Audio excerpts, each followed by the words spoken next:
কালী যাওয়ার পথে শুভেন্দু অধিকারীর বিতর্ক মন্তব্যের প্রতিবাদে মুরলীধর লেনের বিজেপির পার্টি অফিসের সামনে টানা 36 দিন ধর্নায় বসে আছেন শিখ সম্প্রদায়।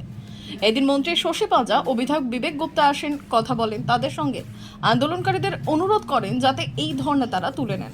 মন্ত্রী শশী পাঁজা বললেন, বাংলার অপমান, বাংলার মা বোনেদের অপমান। মমতা ও অভিষেকের পূর্ণ সমর্থন রয়েছে এই আন্দোলনের সঙ্গে। পাশাপাশি আন্দোলনকারীরা মন্ত্রী শশী পাঁজাকে অনুরোধ করেন, মহুয়া মৈত্রের সাংসদ পদ যদি খারিজ হয় তাহলে শুভেন্দু অধিকারী ও বিধায়ক পদ খারিজ করা উচিত ধর্মের ভিত্তিতে। মন্ত্রী শশী পাঁজার অনুরোধে ধর্ণা তুলে নিলেন শিখ সম্প্রদায়। আগামী লোকসভায় যেখানে সুযোগ পাবো সেখানে নো ভোট নো বিজেপি প্রতিবাদ তুলবেন। চাইবেন না শুভেন্দু অধিকারী যতদিন ক্ষমা চাইবেন না ততদিন তাকে গুরুদুয়ারে প্রবেশ করতে দেওয়া হবে না বলে জানিয়েছেন বড় বাজারের গুরুদুয়ার প্রেসিডেন্ট গুরমিত সিং। আমাদের আজকে এই যা বার্তাটা প্রেসকে দেওয়া ছিল এখানেই শেষ হচ্ছে। আমরা আপনাদের যাওয়ার পরে আমাদের পাঠ পুজো হবে।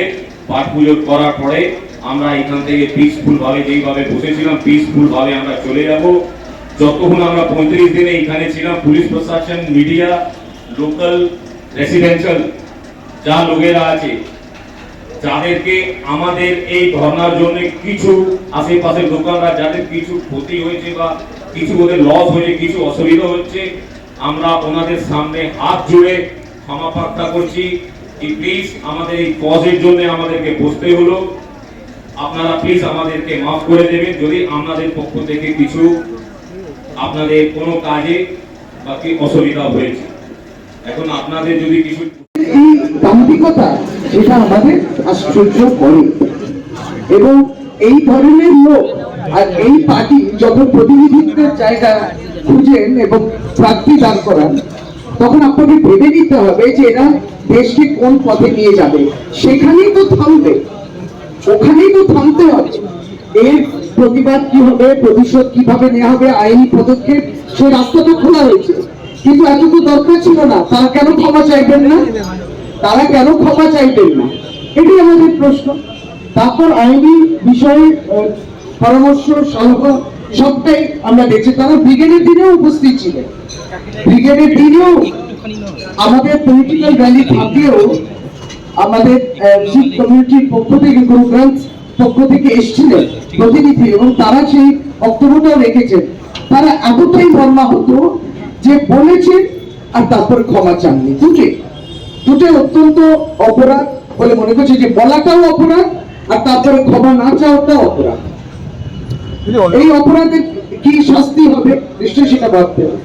এই বলায় যে কোনো আন্দোলন হবে না বিজেপির রাজত্বে, সেটা শিখ সম্প্রদায়ের এই আন্দোলনই হোক না কেন, কিংবা কৃষকরা যারা আন্দোলন করছেন দিল্লির বর্ডারে সেটাই হোক না কেন, কিংবা মুখ্যমন্ত্রী কেজরিওয়ালকে এইভাবে এই সময় যখন এমসিসি চলছে, আপনি যেরকম প্রশ্নটা করলেন, সেই সময় আচরণবিধি যখন চলছে এবং ইলেকশন কমিশন দেখা উচিত সব বিষয়ে, সেই সময় মুখ্যমন্ত্রীকে জেলে পড়েছেন, তার আগে ঝাড়খণ্ডে মুখ্যমন্ত্রীকে জেলে দিয়েছেন। সুতরাং প্রতিবাদ যেটা চলছে সে আন্দোলন চলবে না। যারা যেমন আজকে বলেছিলেন স্বাধীনতা সংগ্রামের সময় এটা তো কোনো ভূমিকা ছিল না, তাহলে আমাদের একজন ভাই বললেন যে স্বাধীনতার আন্দোলনেতে শিখ সম্প্রদায়ের এবং তাদের বলিদান, তাদের আত্ম আহুতি সবটাই বললেন। যারা এই বিষয়টা বুঝবেন না তারাই হচ্ছেন বিজেপি, কারণ তারা সেই স্বাধীনতা আন্দোলনে অংশগ্রহণ করে না। আন্দোলন মানে কি তারা জানে না। যে কোনো আন্দোলন তাদের বিরুদ্ধে হোক, দেশের স্বার্থের আন্দোলন হোক, কিন্তু তারা মনে করছে এটা তাদের বিরুদ্ধে, তাই তার প্রতিবাদ। আজকে দেখুন কতটাই ডরপোক, এরকম বেরোয় এরকম ডরপোক, এরা হারার ভয় এই এবং তুগলো কি শুধু তাই না, তালিবানি আরম্ভ করেছে। তাই দেখছেন আপনি দিল্লির বুকে ব্যুরো রিপোর্ট, উত্তরের প্রহরী।